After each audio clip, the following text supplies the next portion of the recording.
ਅਸੀਂ ਤੇਰਾ ਧੰਨਵਾਦ ਕਰ ਪ੍ਰਭੂ ਜੀ, ਜ਼ਮੀਨ ਔਰ ਅਸਮਾਨ ਦੇ ਖਾਲਿਕ ਔਰ ਮਾਲਿਕ ਪਰਮੇਸ਼ਵਰ, ਅਸੀਂ ਤੇਰਾ ਧੰਨਵਾਦ ਕਰਦੇ ਹਾਂ ਸਾਨੂੰ ਚੁਣਨ ਦੇ ਲਈ ਪਰਮੇਸ਼ਵਰ, ਸਾਡੇ ਰਸਤਿਆਂ ਨੂੰ ਅਲੱਗ ਕਰਨ ਦੇ ਲਈ ਪਰਮੇਸ਼ਵਰ। ਪ੍ਰਭੂ ਅਸੀਂ ਤੇਰਾ ਧੰਨਵਾਦ ਕਰਦੇ ਹਾਂ ਪਰਮੇਸ਼ਵਰ।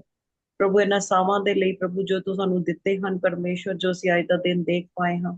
ਪ੍ਰਭੂ ਬਹੁਤ ਸਾਰੇ ਲੋਕ ਹਨ ਜੋ ਅੱਜ ਦਾ ਦਿਨ ਨਹੀਂ ਦੇਖ ਪਾਏ। ਪ੍ਰਭੂ ਤੇਰੀ ਕਰੁਣਾ ਔਰ ਤੇ ਦਇਆ ਦੇ ਨਾਲ ਪ੍ਰਭੂ ਅਸੀਂ ਅੱਜ ਦੇ ਦਿਨ ਵਿੱਚ ਤੇਰੇ ਵਚਨਾਂ 'ਚ ਵੱਧ ਸਕੀਏ ਪਰਮੇਸ਼ਵਰ।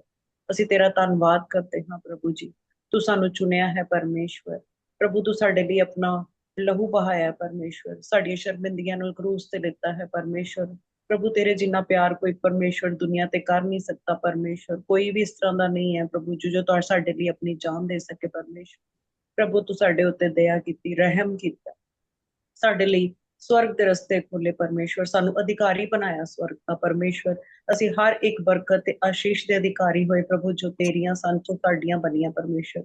ਇਬਰਾਹਿਮ, ਇਜ਼ਾਕ ਔਰ ਯਾਕੂਬ ਦਾ ਖੁਦਾ ਜੋ ਸਾਡਾ ਖੁਦਾ ਹੈ ਪਰਮੇਸ਼ਵਰ। ਸੋ ਸਾਰੀਆਂ ਬਰਕਤਾਂ ਤੇ ਆਸ਼ੀਸ਼ਾਂ ਜੋ ਪ੍ਰਭੂ ਤੇਰੀਆਂ ਨੇ ਉਹ ਸਾਡੀਆਂ ਨੇ ਪਰਮੇਸ਼ਵਰ। ਅਸੀਂ ਤੇਰਾ ਧੰਨਵਾਦ ਕਰਦੇ ਹਾਂ, ਤੁਸੀਂ ਸਾਨੂੰ ਉਹਦਾ ਵਾਰਿਸ ਬਣਾਇਆ ਸਾਨੂੰ ਪ੍ਰਭੂ ਜੀ।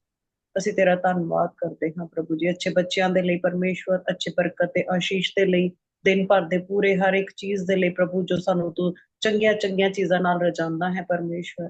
ਪ੍ਰਭੂ ਅਸੀਂ ਤੇਰਾ ਧੰਨਵਾਦ ਕਰਦੇ ਹਾਂ ਪ੍ਰਭੂ ਜੀ। ਔਰ ਅਸੀਂ ਵੀ ਆਪਣੇ ਜੋ ਸਾਡੇ ਫਰਜ਼ ਹਨ ਪ੍ਰਭੂ ਜੀ, ਕਿ ਅਸੀਂ ਤੇਰੇ ਧਰਮ ਰਾਜ ਦੀ ਖੋਜ ਕਰੀਏ ਪ੍ਰਭੂ, ਅਸੀਂ ਤੇਰੀ ਖੋਜ ਦੇ ਵਿੱਚ ਲੱਗੇ ਰਹੀਏ ਪਰਮੇਸ਼ਵਰ। ਉਸ ਦੇ ਲਈ ਪ੍ਰਭੂ ਜੀ ਨਾ ਬਲ ਨਾਲ ਨਾ ਸ਼ਕਤੀ ਨਾਲ ਪ੍ਰਭੂ, ਪਰ ਤੇਰੀ ਤਾਕਤ ਦੇ ਨਾਲ, ਪਰ ਤੇਰੀ ਸਾਮਰਥ ਦੇ ਨਾਲ ਪਰਮੇਸ਼ਵਰ ਅਸੀਂ ਸਭ ਕੁਝ ਕਰ ਸਕਦੇ ਹਾਂ ਪਰਮੇਸ਼ਵਰ।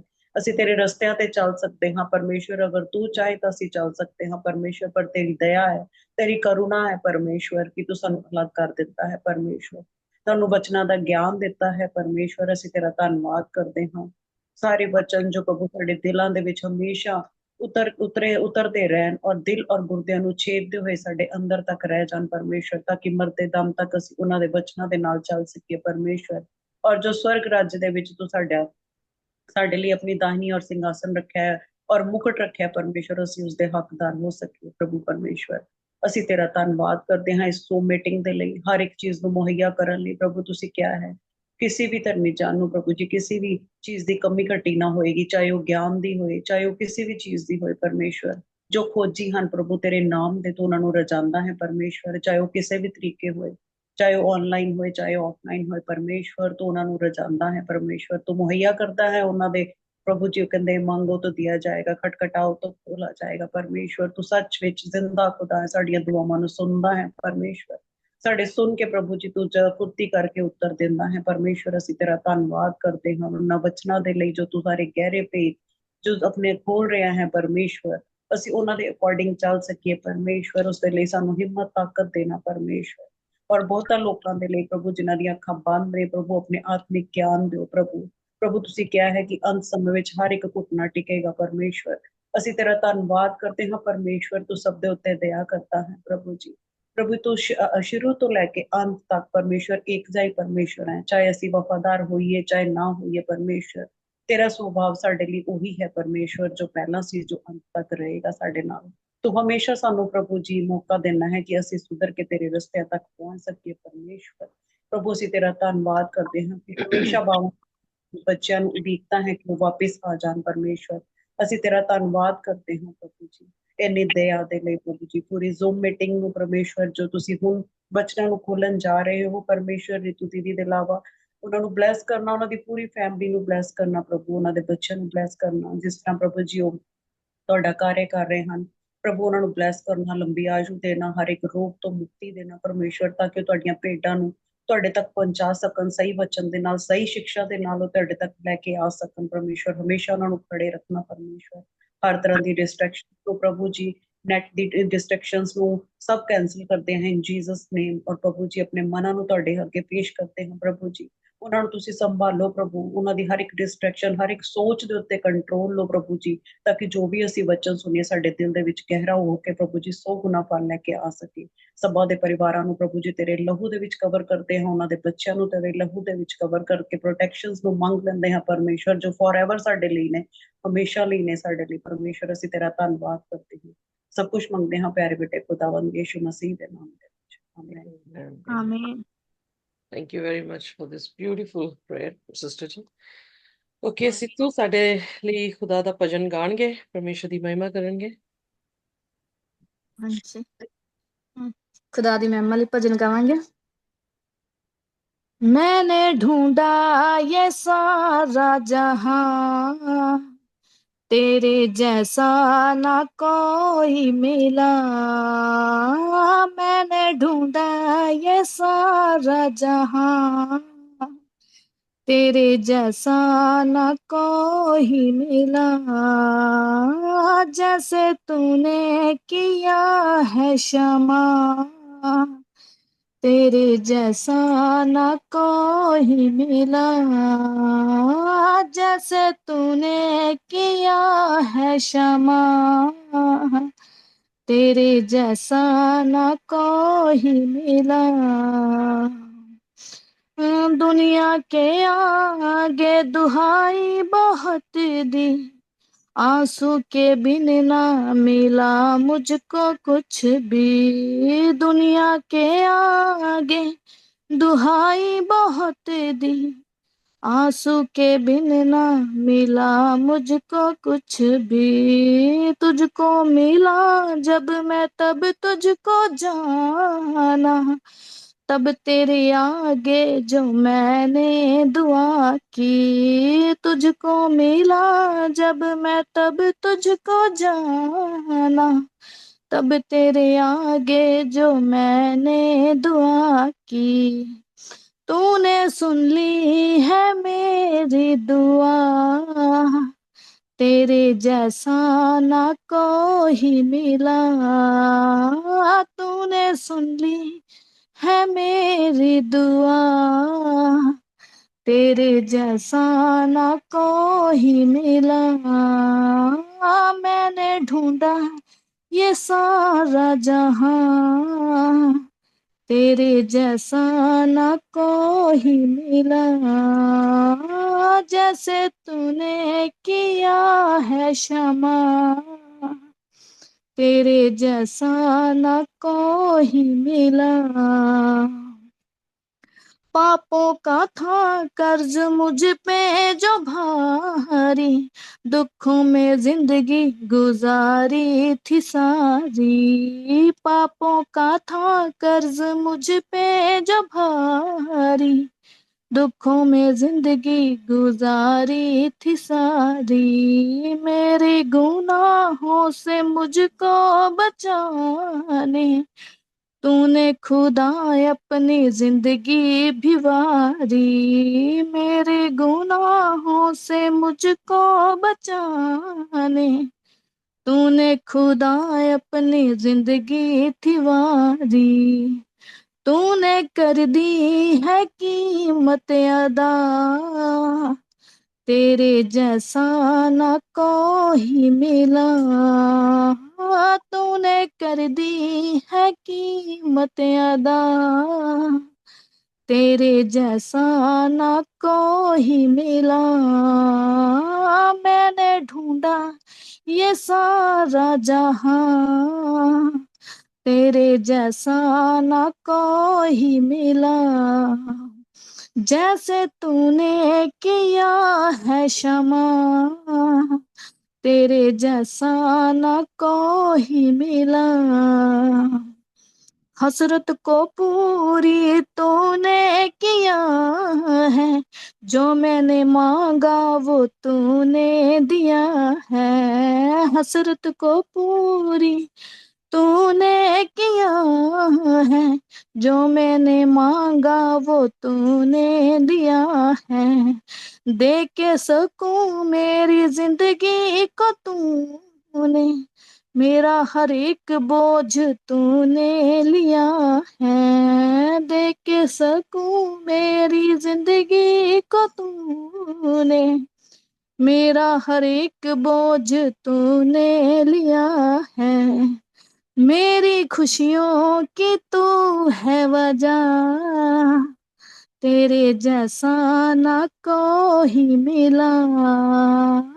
मैंने ढूंढा ये सारा जहां, तेरे जैसा ना कोई मिला।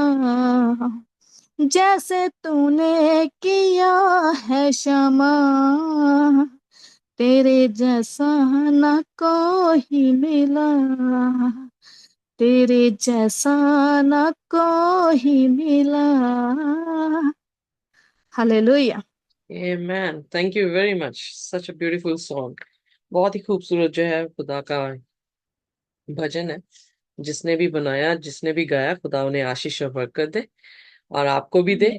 आपने हमारे बीच में जो सेवकाई की है उसके लिए हम शुक्रिया अदा करते हैं। आइए अपने सिरों को झुकाएंगे, हम प्रार्थना में जाएंगे। हमारे स्वर्गीय खुदावंत, हम आपके सामने फिर आते हैं धन्यवादी की भेंट चढ़ाते हुए, भजनों के साथ, अपनी प्रार्थनाओं के साथ। खुदावंत, आप हमें कबूल करें।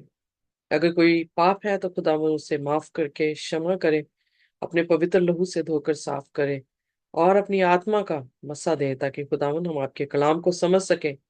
आपकी भेद की बातें खुदावंत हमें समझ आए और हमारे रास्ते सीधे हो सके। हमें आशीष दें, कोई भी ऐसा शब्द ना हो जो हमारी तरफ से हो, बल्कि हर एक शब्द खुदावंत आपके कलाम से हो।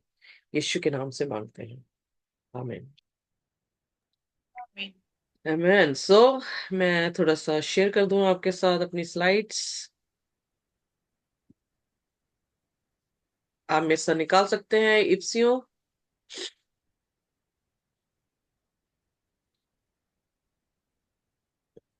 पुस्तक, और उसका आज कौन सा अध्याय है? सेकंड चैप्टर है। एग्जैक्टली आज जो है हमारे बीच में सेकंड चैप्टर जो है वो आया है। जैसे हम ऑलरेडी सीख चुके हैं, आउटलाइन कर चुके हैं इस किताब को। दूसरा अध्याय ये बताता है कि उसका अनुग्रह हमारे पर है या हमारा है। सो इसलिए इफ्सियों की कलीसिया जो कि पौलुस ने लिखी है, लगभग बताया जाता है कि 62 एडी के करीब अप्रोक्सीमेटली जो है इस किताब को लिखा गया है। और यहाँ पर इफ्सिया में इफ्सिस की कलीसिया हम प्रकाशित वाक्य में भी सीख चुके हैं, वो पहली कलीसिया थी। और उस कलीसिया के जो भी अंधविश्वास थे वो सब के बारे में जो है वो प्रेरितों का काम उसका 19 अध्याय में आप पढ़ सकते हैं कि किस तरह से उनके पास जो थी वो डायना एक गॉडेस थी जिसकी वो उपासना करते थे। बट यहाँ पर पौलुस अपने संतों को, विश्वासियों को जो उस अंधविश्वास से निकलकर खुदावन यीशु मसीह के विश्वास में आए हैं, उनको जो है वो आश्वासन देता हुआ इस पुस्तक को जो है वो लिखता है। सो ये है पौलुस की पत्री जिसको इफ्सियों के नाम से जो है वो पुकारा गया है। सो आइए देखिए उसके दूसरे अध्याय की पहली आयत को जो है हम देखेंगे। उसने तुम्हें भी जिलाया जो अपने अपराधों और पापों के कारण मरे हुए थे। तो जब हमने पहले अध्याय उसकी 22 आयत को देखा था तो वहां पर हमने देखा कि परमेश्वर ने जो है अपनी सारी रिचेस किसके हाथ में दे दी? कलीसिया के हाथ में जो है वो दे दी। वो सारी रिचेस क्या है? यीशु मसीह है जो हमें दे दिया गया है। सो वो जो वो मरा, जी उठा और बाप के दाहिने बैठा है, वो सारी रिचेस जो है खुदावन उस सारी चीजों का वारिस जो है वो हमें बनाने की जो है वो इच्छा रखता है। और उसने हमें बनाया भी है जिन्होंने उस पर विश्वास किया है, जिन्होंने उसके कलाम को सुना है और विश्वास किया है और अपने कर्मों को जो है उसके मुताबिक किया है। सो यहाँ पर दूसरे अध्याय में उसने क्या कहा है? And you he made alive who were dead in trespasses and sin। यहाँ पे कंपेयर जो है पॉलुस कर रहा है, कंपैरिजन कर रहा है किसकी? मेरी और खुदा की, आपकी और खुदा की। कि हम जो थे एक समय पर क्या थे? पापों में मरे हुए थे, हम जो है जिलाए गए हैं। सो इसका मतलब जिलाए गए हैं और मरे हुए दो डिफरेंट चीजें हैं। मरा हुआ इंसान वो है जिसके पास कोई श्वास नहीं, जिसके पास कोई सोच नहीं, जिसके पास कोई काम नहीं, जिसके पास ना प्रेम है ना नफरत है। जब हम स्वउपदेशक उसका 9 उसकी 5 6 आयत को जो है देखते हैं या उसकी 10वीं आयत को जब हम देखते हैं तो हम देखते हैं कि मृतक नहीं जानते पर जीवित जानते हैं कि वो एक दिन क्या करेंगे? मर जाएंगे। पर यहां पर जब हमें उसने जिला दिया है तो हम उसी तरह से है जैसे एक जीवित प्राणी है जिसको सांस आता है, जो सोच सकता है, प्रेम कर सकता है, नफरत कर सकता है, जो भी उसकी मनसा है उसे जो है वो पूरी कर सकता है। सो हम पाप में मर गए थे। जब हम उत्पत्ति की पुस्तक उसके तीसरे अध्याय में देखते हैं, जब पहला झूठ उसने हवा और आदम से बोला और उन्होंने उस झूठ को उस पे ईमान कर दिया, तो क्या हुआ? पाप की मजदूरी हम पर क्या हुई? मौत हुई। पर यहां पर यीशु मसीह ये बता रहे हैं कि वो जो पाप की मजदूरी मौत थी, उसको मैंने क्या कर दिया है? तुम्हें उससे जिला दिया है। आइए अब दूसरे वचन में जो है हम जाएंगे, वहां पर किस तरह का कंपैरिजन जो है पौलुस करता है। जिनमें तुम पहले इस संसार की रीति पर और आकाश के अधिकार के हाकिम अर्थात उस आत्मा के अनुसार चलते थे जो अब भी आज्ञा ना मानने वालों में कार्य करता है। सो इसलिए हमारी कंपैरिजन हमारे वॉक यानी हमारे चलने पर जो है उसने दी है, वो ये है कि हम पहले किस तरह की चाल चल रहे थे, किसी के अधीन थे। उसका नाम दिया है उसने, the prince of the power of the air. कौन सा ऐसा प्रिंस है जिसके पास ये पावर हो कि वो डिसोबीडियंस जो है वो करवाए? किसके ऊपर जो है वो इशारा करता है? क्या वो प्रभु यीशु मसीह है या वो शैतान? शैतान। या शैतान। एग्जैक्टली, सो शैतान का नाम दूसरा दिया गया है, the prince of the power of the air. So जो ये जो क्या कहते हैं प्रिंस को, राजकुमार है, जो कि ये आत्मा रखता है, अर्थात वो आत्मा जो हमें क्या करती है? नाफरमानी सिखाती है। सो यानी वो कंपेयर कर रहा है हमारी वॉक को, जो वॉक बिल्कुल भी कहने कार की नहीं थी, पर फिर वो जो है कैसे वो उसको जिलाता है। तीसरा वचन, इनमें हम भी सब के सब पहले अपने शरीर की लालसाओं में दिन बिताते थे और शरीर और मन की इच्छाएं पूरी करते थे और अन्य लोगों के समान स्वभाव ही से क्रोध की संतान थे। सो यहां पर पौलुस फिर कंपैरिजन कर रहा है हमारी सिंफुल नेचर को, जो कि स्वाभाविक तौर से हमारे पर थी। क्या जब यीशु मसीह ने सृष्टि की रचना की, तो क्या ये सिंफुल या पापी स्वाभाविक व्यवहार जो था वो पाया जाता था, कि पाप के बाद पाया गया है? हमने आज ही जो है उत्पत्ति उसका तीसरा अध्याय जब पढ़ा, तो हम देख रहे हैं कि पाप हुआ और पाप के बाद जो है मौत या सिंफुल नेचर जो है वो हमारी हुई। क्योंकि कल हम उसका बी पार्ट देखेंगे और ये देखेंगे कि उनके पाप का परिणाम जो है था उनके ऊपर कैसा आया। सो यहां पर जब पौलुस कंपेयर कर रहा है, तो वो एक चीज की कंपैरिजन कर रहा है कि हम पाप में मरे हुए थे। हम जो थे वो क्या कर रहे थे? बुरी चाल जो है वो चल रहे थे। हम जो है वो नाफरमानी की आत्मा को जो है वो रखे हुए थे। पर चौथा अध्याय एक खुशखबरी को जो है वो दिखाता है, क्योंकि उसको जो है शुरुआत में ही ये शब्द कहा गया, परंतु। सो यानी बट, जब बट आया तो उसमें पता लगता है कि स्टेटमेंट जो है अब थोड़ी सी क्या होने वाली है? कॉन्ट्रडिक्टरी होने वाली है। सो कहने का अर्थ है जो चल रहा है उससे बिल्कुल विपरीत कुछ कहने वाला है। सो आइए पढ़िए इफिसियों उसकी 2 और उसकी चौथी आयत। परंतु परमेश्वर ने जो दया का धनी है अपने उस बड़े प्रेम के कारण जिससे उसने हमसे प्रेम किया, पढ़ दें आगे। जब हम अपराधों के कारण मरे हुए थे तो हमें मसीह के साथ जिलाया। आमेन। अनुग्रह सो ही से हमारा उद्धार सॉरी, हुआ है। आमेन। सो यहाँ पर यीशु मसीह का सुसमाचार जो है अब पौलुस दे रहा है। हम बुरे थे, पर अब क्या है? खुदा में हम अच्छे हो सकते हैं। हम जो है वो मर गए थे, अब खुदा में हम क्या हो सकते हैं? जिलाए जा सकते हैं। हम जो स्वाभाविक तौर से पापी थे, हम नाफरमानी कर रहे थे, पर आज क्या हो सकता है? यीशु मसीह के अनुग्रह से हम जो है वफादारी में तब्दील हो सकते हैं। Underline this word, because of is great love for us and who is rich in mercy। so ये चैप्टर जो है उसके अनुग्रह का चैप्टर है, कि अनुग्रह से हम जो है वो क्या हुए हैं? बचाए गए हैं। हम डिजर्व नहीं करते थे, अनुग्रह का मतलब हम डिजर्व नहीं करते थे, पर क्या हुआ? प्यार के कारण उसने ऐसा अनुग्रह हम पर दिया कि हमें इस काबिल बनाया कि हम उसके साथ उसके बेटे और बेटियां जो हैं वो बन सके। सो यहाँ पे लिखा, उसने हमें जिलाया है। जो हम पाप में मरे हुए थे, हमें उसने क्या किया है? अपने अनुग्रह से जला दिया है। He is rich in mercy. इसीलिए जब मूसा खुदा को देखना चाह रहा था और पीठ को देखता है, तो वो क्या कहता है? कि तू क्या है? दया का सागर है, तू दयालु जो है वो परमेश्वर है, ये उसका करेक्टर है और वो अपने करेक्टर को छोड़ नहीं सकता, करेक्टर उसमें से निकल नहीं सकता है। वो चाहे हम पाप में हैं तब भी वो क्या कर रहा है, हम पर अनुग्रह करता है। कैसे अनुग्रह आता है? क्योंकि उसका प्यार हमारे पर नाजिल होता है। सो प्यार और ग्रेस जो है किसके करेक्टर हैं? खुदावंद खुदा के करेक्टर हैं। और इसीलिए वो उम्मीद करता है हर क्रिश्चियन को ये कि वो अपने आप से अपने भाइयों से जो है वो प्रेम करें, और जैसे उन पर अनुग्रह हुआ है वैसे ही वो दूसरों पर भी क्या करें, अनुग्रह करें। आइए देखिए इफ्सियों उसका 2 और उसकी 6 से 7 आए। और यीशु मसीह उसके साथ उठाया और स्वर्गीय स्थानों में उसके साथ बिठाया, कि वह अपनी उस कृपा से जो मसीह यीशु में हम पर है, आने वाले समयों में अपने अनुग्रह का असीम धन दिखाए।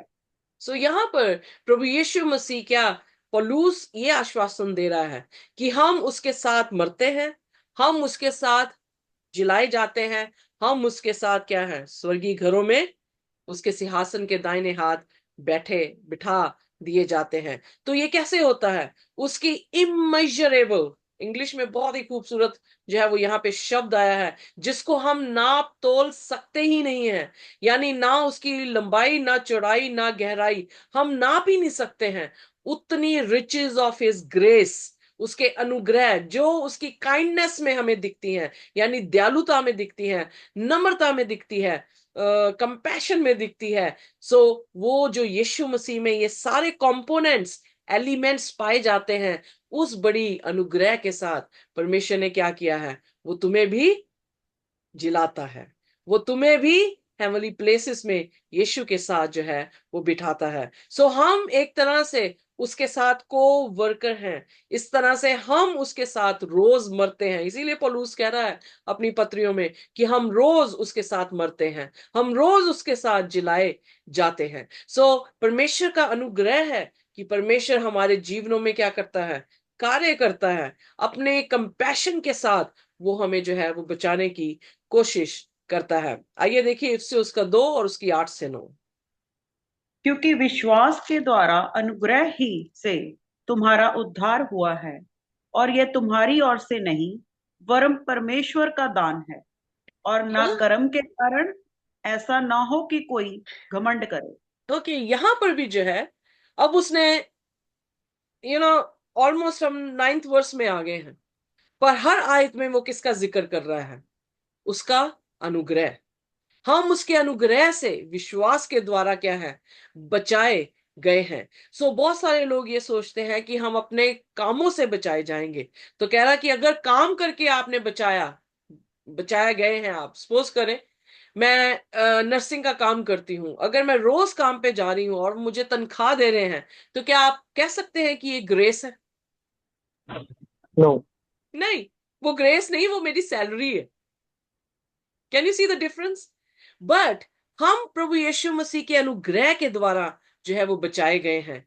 हमारे काम अच्छे नहीं थे कि हम जो है हमें साल्वेशन की सैलरी जो है वो मिल जाती, पर क्योंकि हमारे काम बुरे थे, हम अपने पापों में मरे हुए थे, हमारे चाल चलन जो थे वो पापी थे, पर परमेश्वर ने अपनी बड़ी कृपा के साथ, बड़े अनुग्रह के साथ हमें ये वरदान दिया है कि हम विश्वास के जरिए से क्या होते हैं, बचाए जाते हैं।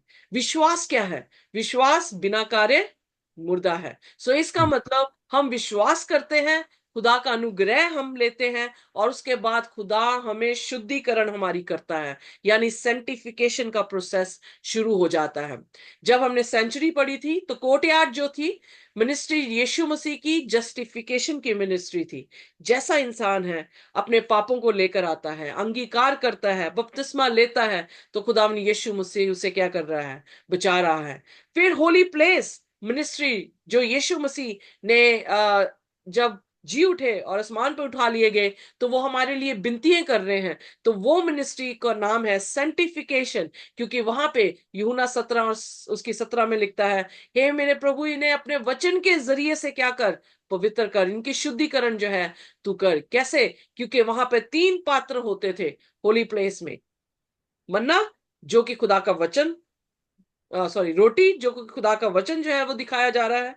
उसके बाद 7 दीवट, जो ये बताते हैं यीशु का कलाम हमारे पाँव के लिए क्या है, दीपक है, हमारे रस्तों के लिए जो है उजाला है, जो भजन संहिता 119 में लिखा है। फिर उसके बाद द ऑल्टर ऑफ इंसेंस जो थी, वो हमारी प्रार्थनाओं को जो है वो दिखाता है। सो हम जो है खुदा के कलाम को पढ़कर, प्रार्थना कर कर, उससे सामर्थ पाकर, उसकी साक्षी, उसकी टेस्टमनी जो है वो लोगों के बीच में देते हैं। और जैसे जैसे हम उसके वचनों को एक दूसरे के साथ बांटते हैं, वैसे वैसे खुदा हमारी जिंदगियों में क्या करता है, सेंटिफिकेशन जो है वो करता रहता है। सो सेंटिफाई जब हो जाते हैं, हम उसके जैसे बनने शुरू हो जाते हैं, फिर मोस्ट होली प्लेस जो है उसकी ग्लोरिफिकेशन का जो है वो मिनिस्ट्री है, जहां पर वो हमें पलक झपकते क्या करेगा, बदल देगा, और हम स्वर्ग की बादशाहत में उठा लिए जाएंगे। सो यहाँ पर इट इज वेरी क्लियर कि खुदा का अनुग्रह ही था कि उसने हमें फाटकों के अंदर आने दिया। हम जैसे थे हमें आने दिया, जैसे थे वैसे ही हमें उसने क्या किया है, अपना लिया है। सो कोई इस बात से घमंड ना करे कि मैं अच्छा था, मैं आपसे अच्छी हूं, इस बात का मुझे घमंड नहीं होना चाहिए। बल्कि हम सब एक जैसे हैं, जो कि पाप में क्या थे, मरे हुए थे, पर यीशु मसीह में हम क्या हो गए हैं, जिलाए गए हैं। आमेन। सो आइए देखिए इफिसियों उसका 2 और उसकी 10 आयत। क्योंकि हम उसके बनाए हुए हैं और मसीह यीशु में उन भले कामों के लिए सृजे गए जिन्हें परमेश्वर ने पहले से हमारे करने के लिए तैयार किया। सो प्रभु यीशु मसीह ने प्री डिजाइंड जो प्लान था हमारे लिए पहले से बनाया हुआ है। क्यों? क्योंकि वो हमारा क्रिएटर है, उसने हमें बनाया है। और उसने हमें इसलिए बनाया है ताकि हम क्या करें, भले काम करें, ना फरमानी ना करें, बल्कि खुदा के हुक्मों की फरमानी करें और उसके जैसे जो है वो बने। पर अब देखें उसका 11वां और उसका 12वां वचन, जब हम इफिसियों के 2 अध्याय में जाते हैं, वहां पर किस तरह से जो है वो एकता बना रहा है। आइए देखिए 11वां और 12वां वचन। इस कारण स्मरण करो कि तुम जो शारीरिक रीति से अन्य जाति हो और जो लोग शरीर में हाथ के लिए किए हुए खतनों से खतना वाले कहलाते हैं, वे तुमको खतना रहित कहते हैं। तुम लोग उस समय मसीह से अलग और इज़राइल की प्रजा के पद से अलग किए हुए और प्रतिज्ञा की वाचा के भागी ना थे और आशाहीन और जगत में ईश्वर रहित थे। ओके, यहाँ पर जो है, अब ये इफिसस की कलीसिया जो थी वो अन्य जातियों की कलीसिया थी, यहूदी कलीसिया जो है वो नहीं है जिसको ये खत लिख रहा है।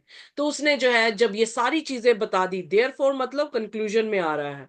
सो उसने सारी चीजें बताई कि प्रभु यीशु मसीह के अनुग्रह से, उसके प्यार से हम विश्वास के जरिए से जो है वो बचाए जाते हैं, हमारे कर्मों से जो है हम नहीं बचाए जाते। क्योंकि अन्य जातियों में यीशु मसीह की कुर्बानी जो है वो नहीं है, इसलिए वो कैसे अपने आप को बचाने की कोशिश करते थे, वो अच्छे काम करने की कोशिश करते थे, वो जिन्हें वो शब्द बोलते हैं पुण्य के काम करने की जो है वो कोशिश करते थे। इसलिए उनकी मिथियोलॉजी में हम अगर देखें उनकी शिक्षाओं में देखें, तो उनको कितने करोड़ जन्म लेने पड़ते हैं ताकि वो सिद्धि को जो है वो ले सके। पर यहाँ बाइबल में हमें दिखता है कि हम एक ही जन्म में जस्टिफाई होते हैं, एक ही जन्म में हम सेंटिफाई होते हैं, और एक ही जन्म में हमें ग्लोरीफाई जो है वो किया जा रहा है। लेट मी से जस्टिफाई, हमें धर्मी ठहराया जा रहा है। एक ही जन्म में हमारी शुद्धिकरण हो रही है, एक ही जन्म में हम महिमा से जो है वो फिर से भरे जा रहे हैं। सो इसका मतलब यहाँ पे कह रहा है, याद करें कि तुम पहले क्या थे, अन्य जाति थे। किससे? फ्लैश से, यानी आप जूइश नहीं थे, आप यहूदी नहीं थे, खून से या मांस से आप क्या हैं, अन्य जाति कौम से जो है बुलाए गए हैं। सो जो अन्य जाति के होते थे उनको क्या कहा जाता था कि ये खतना रहित हैं, क्योंकि उनमें ये कोई भी प्रॉमिस नहीं दिया गया था। सिर्फ अब्राहम को प्रॉमिस दिया गया था कि अगर तेरी संतान खतना करती है तो मेरी वाचा तेरे साथ जो है वो जुड़ी है। पर अन्य जातियों के साथ ये वाचा नहीं थी। सो इसलिए यहाँ पे पहली चीज सीखने को मिलती है, अन्य जाति फ्लैशली जो है वो यहूदी नहीं है। दूसरी बात, वो प्रॉमिस के अधीन होते हुए भी, अकॉर्डिंग टू द प्रॉमिस, उसके अकॉर्डिंग भी जो है वो खतना रहित है। सो इसका मतलब वो यहूदियों के साथ उनका कोई भी तालमेल जो है वो नहीं है। अगर आप ध्यान दें, जब तायर और सुदून की औरत जो है यीशु मसीह के पास आई और यीशु मसीह से कहने लगी कि मेरी बेटी बीमार है, उसे तू चंगा कर दे, तो जो चेले थे उनका रवैया उस औरत के लिए अच्छा नहीं था और उन्होंने यीशु से कहा कि इसे जाने दे, इसे भेज दे। क्यों? क्योंकि यहूदी कौम जो है वो अन्य जातियों के साथ उनका कोई भी संबंध अच्छा नहीं दिखाई देता था। जब अच्छा सामने की पैराबल भी जो है वो दिया गया, तो वहां पे क्या देखने को मिलता है कि लेवी और फरीसी दोनों आते हैं और उस घात किए हुए इंसान के जस्ट पास उससे जो है गुजर जाते हैं, पर कौन आकर उसकी देख रेख करता है? एक सामरी आकर जो है उसकी देख रेख करता है। फिर इसी तरह से हम देख रहे हैं कि जब रिच मैन और लाजरस का पैराबल यीशु मसीह ने दिया, तो रिच मैन यहूदी कौम को दिखा रहा है और लाजरस जो है वो गैर जातियों को जो है वो दिखा रहा है। उनके टर्म्स अच्छे नहीं थे, वो अपनी रोटी भी उनके साथ क्या करना, बांटना पसंद नहीं कर रहे थे। यीशु मसीह के पास आकर कहता है कि मेरा पड़ोसी कौन है। याद होना चाहिए आपको, एक व्यक्ति आया, उसने कहा कि मेरा पड़ोसी कौन है। जब उसने ये प्रश्न पूछा तो यीशु ने उसे हुक्मों के बारे में बताया और उसे सामरी की इस कहानी को सुनाया, अच्छे सामरी की कहानी को सुनाया। तो यीशु मसीह ने उससे प्रश्न पूछा कि इनमें से कौन सा नेबर है। तो उसने कहा वो जिसने उस आदमी को क्या किया, उठाया और उसकी देख रेख की। यानी वो शब्दों से भी सामरी का नाम जो है वो लेना पसंद नहीं करते थे। इसलिए यहाँ पे इफिसियों की कलीसिया में पौलुस क्या कह रहा है कि तुम जेंटाइल से आए हो बाय फ्लेश, तुम जेंटाइल से आए हो क्योंकि तुम सरकमसाइज नहीं हो, अनसरकमसाइज हो, पर प्रभु यीशु मसीह ने तुम्हें क्या किया है, बुलाया है। By what it is called circumcision made in the flesh by hand. तुम्हें बुलाया है, बट सर्कमसाइज वो कहां कैसे कर रहे हैं, अपने हाथों से अपनी फ्लैश को काट के जो है वो कर रहे हैं। इसलिए तुम क्या थे, विदाउट क्राइस्ट थे, तुम्हारे पास यीशु मसीह नहीं था। तुम जो थे वो इजराइल की सिटीजनशिप होल्डर नहीं थे। तुम जो थे वो क्या थे, स्ट्रेंजर यानी अजनबी थे। सो जस्ट इमेजिन, जो स्ट्रेंजर होता है वो हमारा दोस्त नहीं होता है, ओके, वो हमारा परिवार का सदस्य नहीं होता है, वो हमारे देश से नहीं होता है। कहने का अर्थ है कि हमारा जो जेंटाइल्स हैं या हम हैं, हमारा कोई भी भाग यहूदियों के साथ नहीं था, किसी भी तरीके से नहीं था। हम बिना आशा के थे, बिना खुदा के थे, बिना उस वाचा के थे जो उसने अपने प्रॉमिस के साथ जो है वो बांधी थी। हम कुछ भी नहीं थे, पर क्या करता है हमारे साथ, आइए देखिए उसका 13वां वचन। पर अब मसीह यीशु में तुम जो पहले दूर थे, मसीह के लहू के द्वारा निकट हो गए हो। अब यहां पर अंडरलाइन वर्ड करें, पहली बात उसने प्रेम किया, दूसरी बात उसका अनुग्रह हम पर हुआ, तीसरी बात उसने सिर्फ शब्दों से आपको मुक्ति नहीं दी, बल्कि उसने आकर अपनी जान देकर, अपने लहू को बहाकर आपको अपने साथ एक कर लिया है। जहां आप बहुत दूर थे, आपको नजदीक उसने जो है अपने नजदीक जो है वो बुला लिया है। कितने शुक्रगुजार हमें होना चाहिए कि परमेश्वर ने हमें बुलाया है। हमें कौन सी ऐसी कुवत है, कौन सी ऐसी अक्लमंदी है, कौन सी ऐसे टैलेंट्स है जिसके कारण हम ये सोचें कि हम आज क्रिश्चियन हैं। पर इसलिए नहीं कि हमारे पास कुछ अच्छा था, पर इसलिए कि उसने हमसे प्रेम किया है, इसलिए कि उसका बहुत बड़ा अनुग्रह हम पर हुआ है, और इसलिए कि उसने शब्दों से नहीं, उसने अपने कर्मों से, अपने लहू बहाने से जो है हमें निजात दी है, हमें अपना जो है वो बनाया है। और इसीलिए फिर आगे पौलुस जो है वो 14वीं और 15वीं आयत में जो है इस तरह से कहता है, पढ़ दे मेरे साथ प्लीज। क्योंकि वही हमारा मेल है जिसने Amen. दो Wait a minute, wait a minute. He is our peace. Peace क्यों? क्योंकि सर्कमसीजन, अनसर्कमसीजन जो है वो क्या है, एक दूसरे से क्या कर रहे थे, प्यार कर रहे थे, नफरत कर रहे थे, नहीं। You know, they were not one. जब नफरत होती है तो वहां पीस हो सकती है? नहीं। नहीं। सो पीस के ऑपोजिट क्या है? वॉर, कोई कंफ्यूजन, कोई लड़ाई, कोई झगड़ा, उसके विपरीत जो है ये ऐसे शब्द हैं। सो परमेश्वर क्या बन गया हमारे बीच में? शांति मिलाने वाला बन गया। इसीलिए क्या धन्य है वह जो मेल कराते हैं, क्योंकि वो किसकी संतान कहलाएंगे? खुदा की यीशु मसीह। संतान कहलाएंगे। क्यों? क्योंकि यीशु मसीह क्या बन गया? मेल कराने वाला बन गया। किन के बीच में? यहूदी और अन्य जातियों के बीच में। आमेन।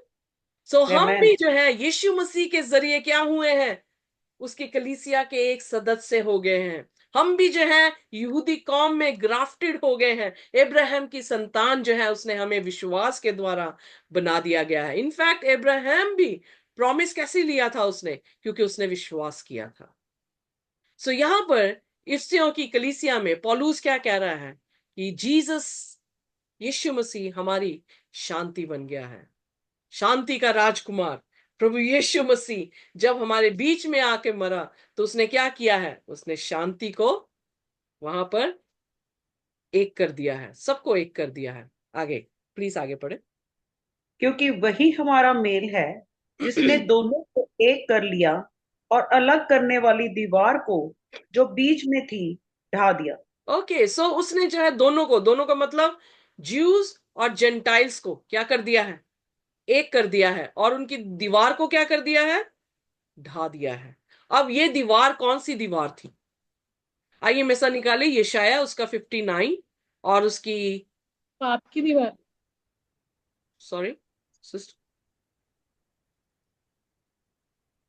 मतलब हमारे और बीच खुदा के बीच में एक गुनाहों की दीवार आती है ना, मतलब मैं वैसे ही बोल रही हूँ। हाँ जी, यशाया उसकी 59 और उसका दूसरा वचन। Thank you.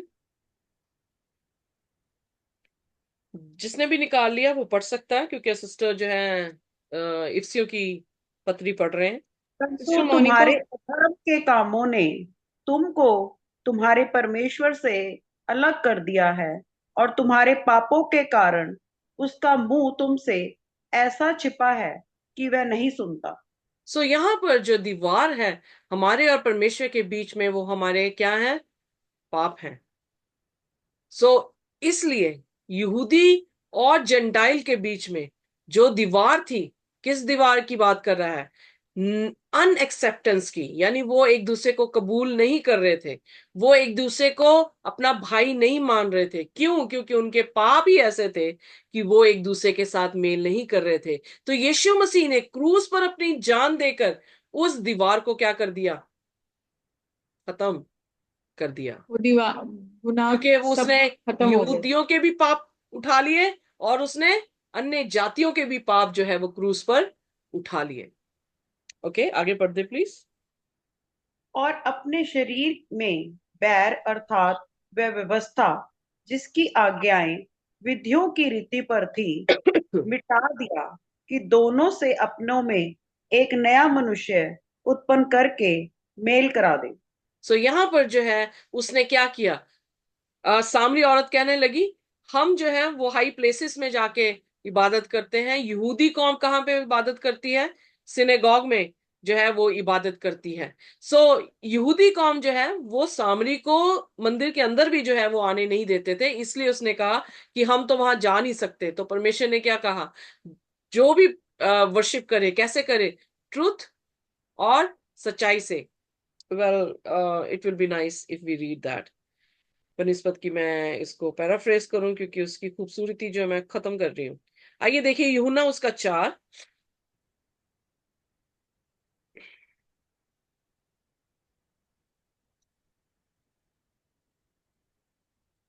और उसकी 20वीं आयत।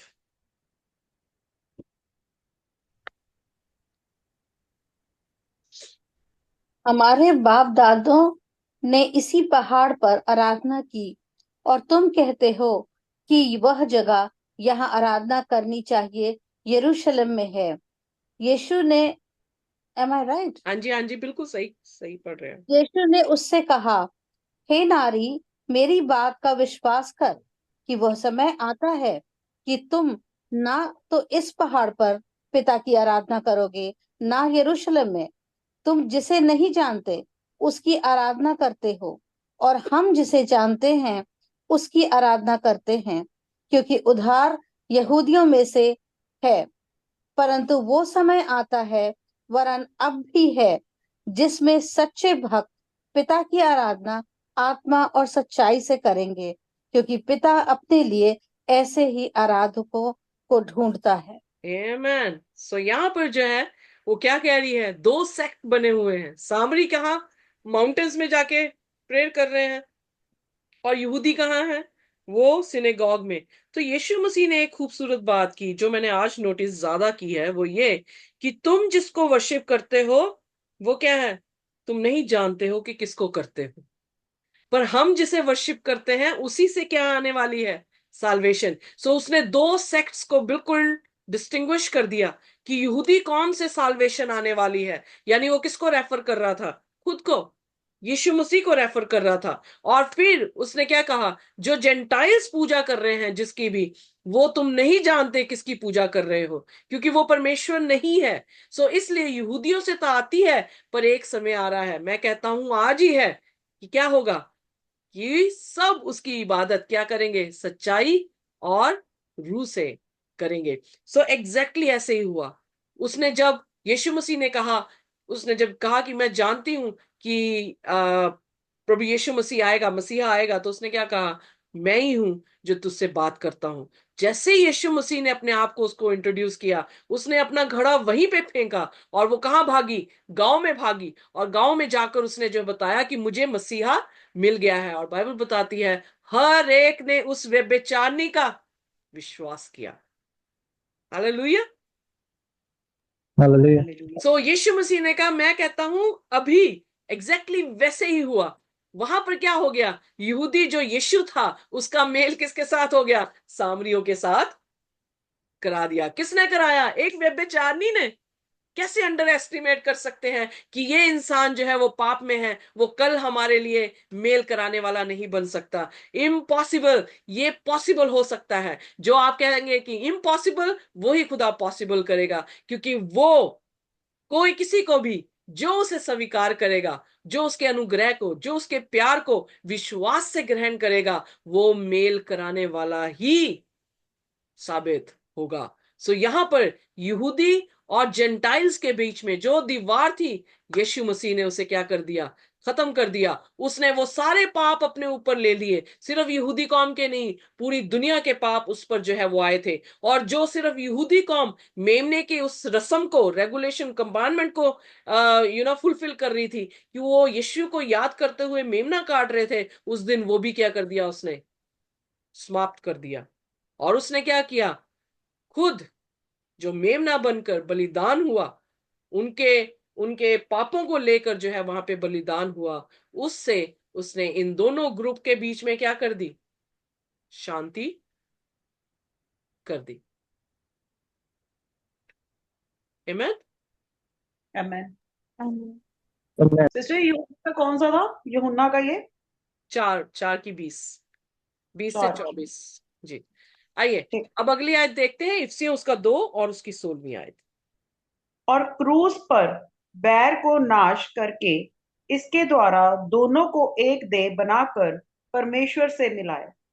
सो यहां पर जो है, he might reconcile them both to God in one body. क्या एक देह नहीं है, एक चर्च नहीं है, एक बपतिस्मा नहीं है, एक खुदा नहीं है, एक आत्मा नहीं है? यस और no? Yes. Yeah, that is the spirit of God.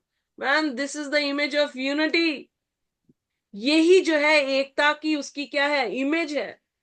और यही इमेज जो है वो क्या करने वाला है, हमारे बीच में फुलफिल उसने जो है वो करनी है। और उसकी डेथ ने, क्योंकि एनिमिटी थी, अगर हम उत्पत्ति उसका 3 उसकी 15 पढ़े, तो खुदावन यीशु मसीह ने क्या कहा, कि मैं स्त्री और उसके बीच, और शैतान और उसके बीच के बीच में क्या करूंगा, एनिमिटी, यानी दुश्मनी जो हूं वो पैदा करूंगा। पर वो दुश्मनी उसने क्या की, उसके सिर को कुचलकर, शैतान के सिर को कुचलकर, मौत पर फतेह हासिल कर कर उसने जो है वो जीत को हासिल किया। आमेन। आमेन। सो अब हमें जो कोई भी यीशु मसीह के उस अनुग्रह को, उस प्यार को, उस लहू को अपनी जिंदगी में कबूल करता है, तो वो क्या कर रहा है? उसकी जिंदगी में शांति लेकर आ रहा है। उसमें कोई ऐसी नफरत, कोई ऐसी दुश्मनी, कोई ऐसा एनवी, जलन जो है वो नहीं हो सकती। जिसने यीशु को पाया है वो प्रेम को पाएगा, वो शांति को पाएगा। This is what the fruit of the spirit is are love, joy, peace, patience, kindness, gentleness, goodness, self-control, and one more. I forgot.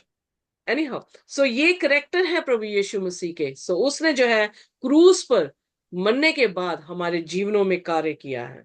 हमने जब प्यार से उसे कबूल किया है, प्यार से हम एक दूसरे को भी क्या करते हैं? कबूल कर लेते हैं। आइए देखिए इफ्सियों उसका 2 और उसकी 17। उसने आकर तुम्हें जो दूर थे और उन्हें जो निकट थे, दोनों का मेल मिलाप का सुसमाचार सुनाया। ओके, यहाँ पे क्यों? लिखा है कि जो दूर थे यानी जेंटाइल्स, जो नजदीक थे यानी ज्यूज, उन दोनों को क्या कर दिया है? एक कर दिया है अपनी आत्मा के वसीले से। पता नहीं मुझे हिंदी में है, 18 वर्स पढ़ दे सिस्टर जी, सॉरी मैं ही गलत हूँ। क्योंकि उसके द्वारा हम दोनों की एक आत्मा में पिता के पास पहुंच होती है। ओके, आमेन। एक ही आत्मा है। अगर कोई दावा करे कि हमारे पास आत्मा है, पर अगर वो आत्मा पौलुस के साथ ना मैच करती हो, अगर वो आत्मा खुदा के वचन के साथ मैच ना करती हो, तो फिर वो एक आत्मा नहीं है। There is a deceptive spirit, जो धोखा देने वाली आत्मा है। सो इसलिए ध्यान रखें कि जब खुदा का आत्मा आएगा तो क्या होगा? प्रेम आएगा, शांति आएगी, जेंटलनेस आएगी, फेथफुलनेस आएगी, गुडनेस आएगी, सेल्फ कंट्रोल जो है वो लेकर साथ ही आएगा। उसके बाद 19 से 20। इसलिए तुम अब विदेशी और मुसाफिर नहीं रहे, परंतु पवित्र लोगों के संगी स्वदेशी और परमेश्वर के घराने के हो गए। आमेन। सो यहां पर शब्द आए हैं एलियंस, स्ट्रेंजर्स, और फिर यहां पर सिटीजन की जो है, सिटीजनशिप की जो है वो बात की गई है। सो यानी फॉरेनर्स हैं।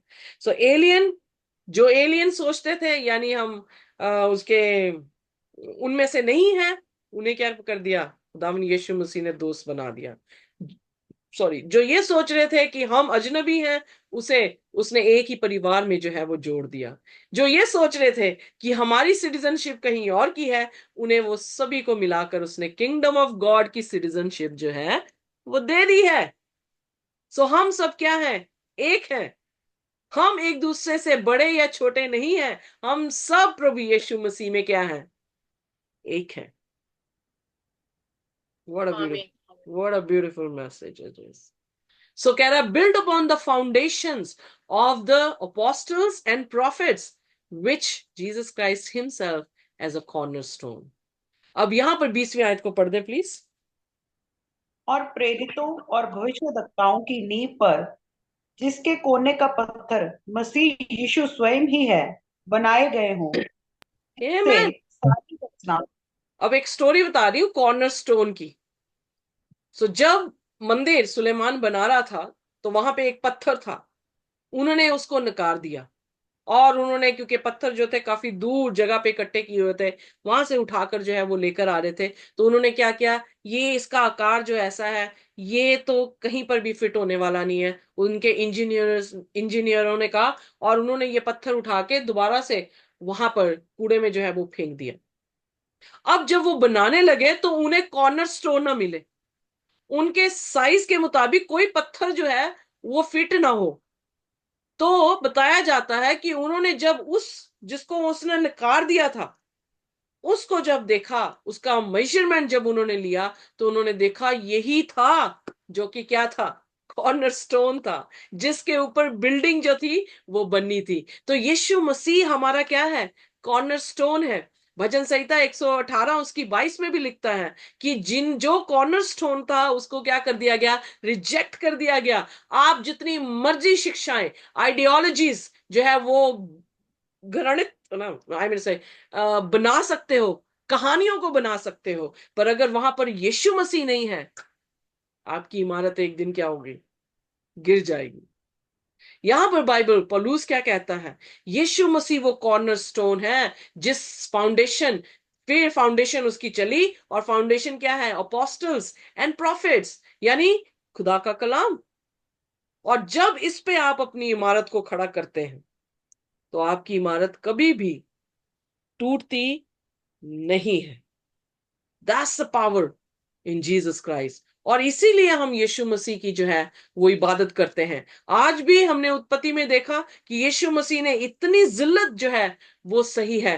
कौन सा ऐसा भगवान, कौन सा ऐसा गुरु है जो इतनी जिल्लत जो है वो सहेगा, मरेगा और तीसरे दिन जो है वो जी उठेगा? सो और कोई नहीं है जो जिल्लत आदम को दी थी, पहले आदम को दी थी, उससे भी बढ़कर दूसरे आदम ने जो है वो ली है। और उसका सब्स्टिट्यूट जो है वो बिल्कुल फिट बैठता है, कि उसने वही वही चीज जो है वो की है। जिस जिस चीज में आदम गिरा था, उसी उसी चीज से वो गुजरा और वो वहां पे खड़ा रहा। इसीलिए वो हमारा सब्स्टिट्यूट बन गया, इसीलिए वो हमारा कॉर्नर स्टोन जो है वो बन गया, हमारी हमारी इमारत की फाउंडेशन जो है वो बन गया। कोई भी भगवान नहीं बन सकता, कोई भी देवी देवता, कोई भी गुरु, कोई भी इस धरती का इंसान जो है वो जगह ले ही नहीं सकता जो जगह यीशु मसीह ने ली है। इसीलिए उसको पढ़ना जरूरी है, उसको देखना जरूरी है उसके कलाम से। और जब हम देखते हैं तो हमारी आंखें नम होती हैं, और हम अपने विश्वास में और मजबूत होते हैं कि जिस पर हमने विश्वास किया है उद्धार उसी से है। आमीन। सो आइए देखिए आमेन। उसका 21वां वचन और 22वां वचन। जिसमें सारी रचना एक साथ मिलकर प्रभु में एक पवित्र मंदिर बनती जाती है, जिसमें तुम भी आत्मा के द्वारा परमेश्वर का निवास स्थान होने के लिए एक साथ बनाए जाते हो। आमेन। मंदिर में फाउंडेशन लगी, उसके बाद क्या हुए? हर चीज जो है उस मंदिर के अंदर जो है वो लग गई। पिलर्स की बात करें, वो लग गए। रूफ की बात करें, वो लग गई। शेल्फ्स की बात करें, वो लग गई। दरवाजों की बात, दरवाजा ओनली वन, सो दरवाजे की बात करें, वो लग गई। आर्टिकल्स की बात करें तो वो लग गई। पर अगर फाउंडेशन ही ना होती तो ये सारी चीजें लग सकती थी? नहीं। नहीं। सो खुदावन यीशु मसीह देह बन गया और हम उसके अंग बने। चाहे देखते हो, चाहे करते हो, चाहे बोलते हो, चाहे सुनते हो, चाहे कोई भी काम, कोई भी वरदान से हम भरे हो, पर हम किसके साथ फिट हो गए? यीशु मसीह के साथ। बस एक के साथ। यूहन्ना 15 उसकी 5 में, those who abide with me will give fruits. So मैं, पिता दाखलता है और हम जो है वो क्या है? टानिए हैं। जो कोई उसमें, लेट्स रीड जॉन चैप्टर बना रहा 15।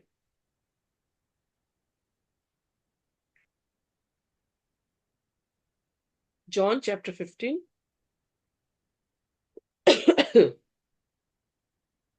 और उसकी पहली आयत और फिर 5वीं। सच्ची दाखलता मैं हूँ और मेरा पिता किसान है। मैं दाखलता हूँ, तुम डालियां हो। जो मुझ में बना रहता है और मैं उसमें, वह बहुत फल फलाता फल फलता है, क्योंकि मुझसे अलग होकर तुम कुछ भी नहीं कर सकते। वो इसीलिए कह रहा है कि हम कुछ नहीं कर सकते, क्योंकि वो क्या है? वही वाइन है, वही कॉर्नर स्टोन है, वही हमारा कफारा है, वही हमारा मेमना है, वही हमारी निजात है, और वही हमारी फॉरगिवनेस है। सो इसलिए उसके बिना हम कुछ भी नहीं है। सो उसके बाद वो कह रहा है कि तुम भी क्या हो? आइए देखिए, हम भी जो है वो ड्वेलिंग प्लेस है किसकी? खुदा की। पहला कुरिन्थियन उसका 6 और उसकी 19 और उसकी 20 आयत। पहला कुरिन्थियन उसका 6 अध्याय और उसकी 19 और 20। क्या तुम नहीं जानते कि तुम्हारी देह पवित्र आत्मा का मंदिर है, जो तुम में बसा हुआ है और तुम्हें परमेश्वर की ओर से मिला है, और तुम अपने नहीं हो, क्योंकि दाम देकर मोल लिए गए हो। इसलिए अपनी देह के द्वारा परमेश्वर की महिमा करो। आमेन। सो तुम मोल लिए गए हो, किससे? खुदा के लहू से। क्यों? क्योंकि उसका अनुग्रह हुआ। कैसे? उसके प्रेम के द्वारा। सो यहां पर जब इफिसियों की कलीसिया को पौलुस ये खत लिख रहा है, तो उसके दूसरे अध्याय में उसने ये बताने की कोशिश की कि परमेश्वर अनुग्रहकारी है। वो आपका और मेरा जो है वो क्या है? फाउंडेशन है। इसीलिए यीशु मसीह ने मत्ती की अंजील उसके साथ उसकी 21 में क्या लिखा? जो मेरे वचन को सुनता और उस पर चलता है, वो उस मनुष्य के मानिंद है जिसने अपना घर किस पर बनाया है? चट्टान पर। वो चट्टान क्या है? यीशु मसीह। यीशु मसीह। यीशु मसीह का अनुग्रह, उसका प्रेम, उसके लहू जो उसने हमारे कफारे के लिए जो है वो बहाया है। सो जो कोई उसको अपनी फाउंडेशन बनाकर अपने घर की इमारत को जो है वो खड़ा करता है, फिर उसके बाद फाउंडेशन शुरू हो जाती है, तो क्या होगा? मींह बरसेगा, भूचाल आएंगे, पर वो घर नहीं कभी गिरेगा। तो इसलिए जैसे यीशु मसीह स्थिर है, वैसे ही वो हमको भी क्या करता है? स्थिर बना देता है। आमीन। खुदा हम हमें सभी को आशीष और बरकत दे। आइए अपने सिरों को झुकाएंगे और हम प्रार्थना में जाएंगे। कोई भी जन जो है वो प्रार्थना कर सकता है।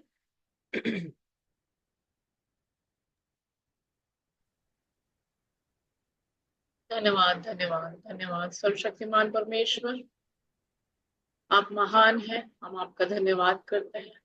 आप अनुग्रह से भरे हुए परमेश्वर हैं, और वही फजल आपने हमसे हमारे ऊपर रखा। आपका धन्यवाद प्रभु इस कलाम के लिए जो आज आपने पढ़ा है प्रभु जी। ये जिंदगी है हमारी खुदावन, और बिना आपके हम कुछ नहीं मेरे परमेश्वर पिता। धन्यवाद करते हैं प्रभु कि जैसे जैसे हम इस कलाम को सुनते हैं प्रभु, तो प्रभु जी हम इस अपने आप को प्रभु जी जांचते परखते और समझते हैं प्रभु कि आज हमारा जीवन कहाँ है। प्रभु जी जो भी हम अपने आप में सोचते हैं कि हमारा जीवन कहाँ जा रहा है या हम तक क्या थे प्रभु, अब प्रभु जी अपने बल से तो नहीं प्रभु, लेकिन आपकी पवित्र आत्मा जी के द्वारा अपने जीवनों को बदलने की ये इच्छा रखते हैं खुदावन। और एक एक जन पे प्रभु जी हम यही चाहते हैं कि प्रभु जैसे हम अपने आप को अंदर से परखते और जांचते हैं प्रभु जी, उसी तरह प्रभु जैसे कलाम पढ़ते हैं प्रभु, तो आप हमें बदले हमारे खुदा, हमारे अंदर वो बदलने की और इम्प्रूव होने की परमेश्वर, रिन्यू होने की प्रभु जी वो इच्छा है प्रभु। हम सबको बदले मेरे खुदा, और अपने तक पहुंचने के लिए प्रभु जी, जैसे सिस्टर ने बताया कि हम चट्टान पे अपना घर बनाएंगे खुदावन, और वो चट्टान आप है मेरे। इसलिए खुदावन हमें अपने आप से जोड़ के रखना, क्योंकि जो डाली आपसे जुड़ी रहती है वो फल लाती है। छोटा मुंह बड़ी बात हो तो खुदावन माफ करना। एक एक जन पे हम तेरी आशीष चाहते हैं। सबको खुदा बाप तेरे लहू में छिपाते हैं आए परमेश्वर। और प्रभु जी मेंटली, फिजिकली और स्पिरिचुअली और फाइनेंशियली सबको ब्लेसिंग से भरपूर कर मेरे जी। दया कर प्रभु, और जितने भाई बहन आज नहीं आए खुदावन, उनको भी तू मिला खुदावन। जितनों के अंदर परमेश्वर आपको समझने की भूख है मेरे खुदावन, जिनकी आत्मा प्यासी है, जैसे हिरनी पानी के लिए तरसती है, मेरी रूह खुदा की प्यासी है, उसी तरह परमेश्वर वो लोग भी जुड़ते चले जाएं, वो कड़ियां बनती जाएं खुदावन। और प्रभु जी एक परस्पर माला बन जाए खुदा मेरे बच्चों की, प्रभु जी तेरे पवित्र जनों की, वो जुड़ते चले जाएं मेरे। हम आपका धन्यवाद, आपको स्तुति बलिदान और की भेंट चढ़ाते हैं प्रभु जी। जो भी तेरे बच्चों ने, तेरी बेटियों ने प्रस्तिश की प्रभु, उसे तेरे चरणों में, तेरे नथनों में रखे खुदा, उसे कबूल करे मेरे खुदावंद। और तेरी बंदी ने, तेरी खादिमा ने जो भी प्रभु जी अपनी आपकी पवित्र आत्मा से भरकर खुदावन ये कलाम हम सब के आगे रखा खुदावन, प्रभु इनको और अपनी आत्मा से भर खुदावन, इन्हें और दृढ़ कर प्रभु जी। ये वो ठोस पत्थर है खुदावन, इसने प्रभु जी और पत्थरों को इकट्ठा करके प्रभु जी यूनिटी खुदावन, आपका धन्यवाद है, धन्यवाद है। पिता पुत्र पवित्र आत्मा में परमेश्वर इकट्ठे होने के लिए प्रभु जी आपने हमें चुना है। हम आपका करोड़ों धन्यवाद करते हैं आए परमेश्वर। धन्यवाद जी। इन्हें प्रभु जी पिता पुत्र पवित्र आत्मा के नाम से ब्लेस करते हैं प्रभु, इनके परिवार पे हम आपकी आशीष चाहते हैं, और जितनी जिंदगियां अभी घर से बाहर है वो सब हिफाजती से अपने घर में आए प्रभु जी, और आपका धन्यवाद करें। दया कर, अनुग्रह कर, अपनी आशीष और बरकत से यीशु मसीह नासरी के नाम से आमीन, आमीन और आमीन। आमीन। आमीन।